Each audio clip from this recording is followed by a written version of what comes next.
Halo semuanya, kembali lagi belajar bahasa Mandarin bersama Laus Richard. Sebelumnya kalian udah belajar tentang kata sifat. Kata sifat itu biasa kita pakai kata hen. Misalnya, rumah saya sangat besar. 我的家很大. Teman saya sangat banyak. 我的朋友很多. Kita udah belajar seperti ini ya. Nah, sekarang kita mau belajar pengganti kata hen ini. Hen ini artinya sangat. Yang lebih dari sangat, kita bisa pakai kata benar-benar. Benar-benar ini chen. Jadi misalnya, 我的家真大. Rumah saya benar-benar besar. 你的朋友真多. Teman-teman kamu benar-benar banyak. Nah, ini kata chen. Chen ini artinya benar-benar.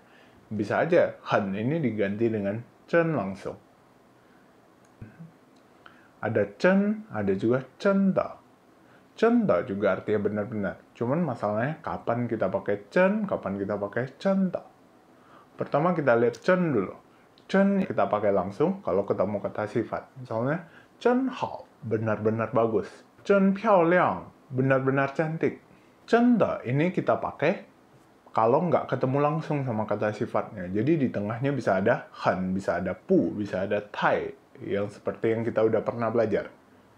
Misalnya, 真的很好. Seperti ini kita harus pakai te. 真很好, nggak bisa. Di sini salah. Jadi, kalau ada hen, kita bisa pakai 真的很好. Di sini harus pakai te.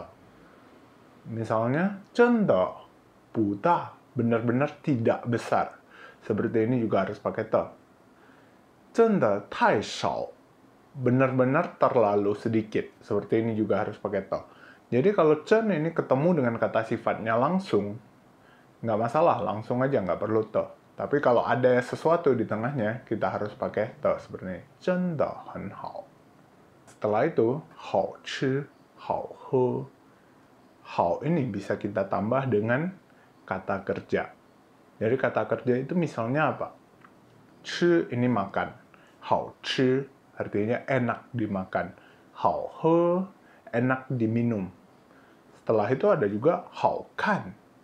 Jadi untuk film, untuk buku, atau untuk baju, untuk orang, kita bisa pakai 好看. Artinya enak untuk dilihat.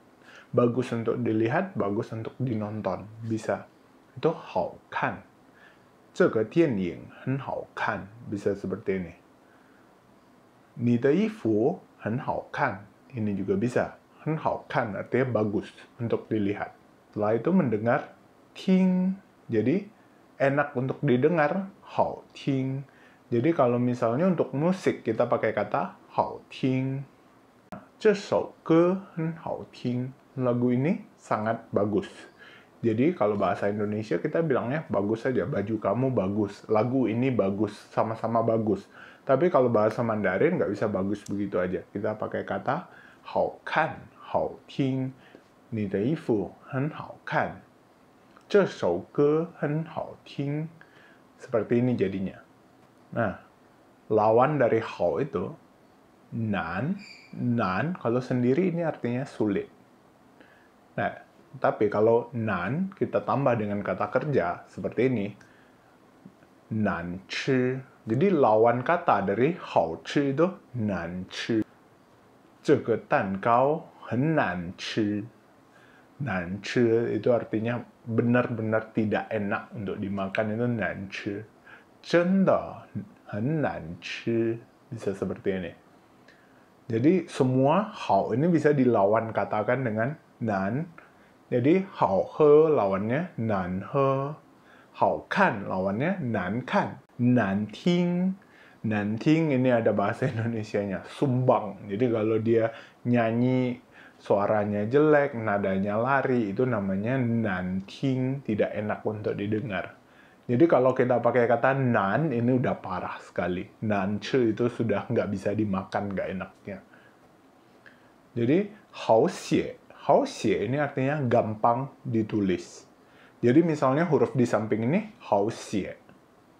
Lawan kata dari 好写 itu 难写. Jadi huruf yang di atas ini 好写, huruf yang di bawah ini 难写. Sulit ini gampang dibikin, gampang ditulis, ini sulit untuk ditulis, itu nan xie, hao xie, gampang ditulis. Hao dan nan ini bisa digabungkan dengan kata kerja apa aja. Bisa aja hao tai, nan tai, bisa. Jadi macam-macam, bisa juga hao chang, nan chang, chang itu menyanyi. Jadi lagu rap itu nan chang. Karena ngomongnya cepat-cepat, liriknya panjang, itu nan chang. Tapi kalau lagu yang biasa kita nyanyikan, lagu yang gampang-gampang, itu balonku ada 5, itu hao chang. Jadi sampai sini udah ngerti ya, ada macam-macam tentang hao dan nan. Lihat aja yang di samping ini. Jadi semua kata kerja bisa kita gabungkan aja dengan hao dan nan. Nah, untuk melakukan sesuatu kita pakai kata zuo. Zuo ini artinya melakukan atau membuat. Jadi kalau gampang dilakukan itu kita bilang hao zuo, gampang dibuat hao zuo. Kalau sulit dibuat, sulit dilakukan itu nan zuo. Kita coba lihat contoh kalimat.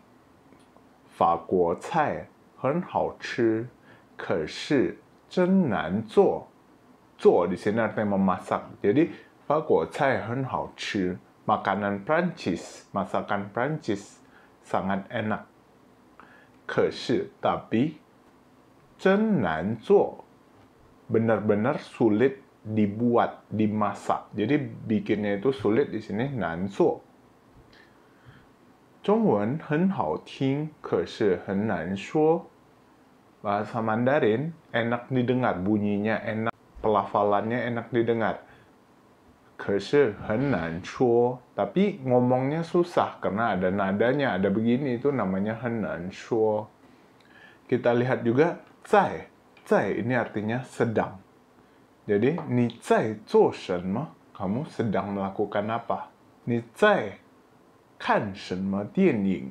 Kamu sedang nonton film apa? 在 artinya sedang. Jadi 在 ini bisa kita pakai untuk kejadian yang sedang berlangsung. 我在写汉字. Saya sedang menulis huruf Mandarin. Hanzi itu huruf Mandarin. Seperti yang kita belajar barusan, 在 artinya sedang. Yang sedang berlangsung sekarang itu 在. Dan 在 ini sering dipakai dengan kata 现在. 现在 artinya sekarang. Jadi seperti ini bilangnya. 现在我在学中文. Sekarang saya sedang belajar bahasa Mandarin. 现在我在看电影. Sekarang saya sedang nonton film. Oke, jadi 在 artinya sedang. 现在 sekarang. Dan kita lihat lagi satu huruf ini. Yong. Yong artinya menggunakan. Yong ini juga bisa digabungkan dengan hao dan nan. Jadi ada juga kata hao yong, nan yong. Hao yong artinya gampang digunakan. Jadi gampang digunakan misalnya 现在的手机很好用. HP zaman sekarang, HP sekarang gampang digunakan. Nah, kalau dulu kita mau mengetik A, B, C itu harus ketik 3 kali. Untuk menulis C, tekan angka 2, 3 kali. HP zaman dulu seperti ini. Susah untuk mengetik. Tapi, 现在的手机很好用. HP zaman sekarang gampang digunakan. Jadi, anak kecil aja pegang HP udah langsung mengerti cara pakainya. Itu namanya 好用.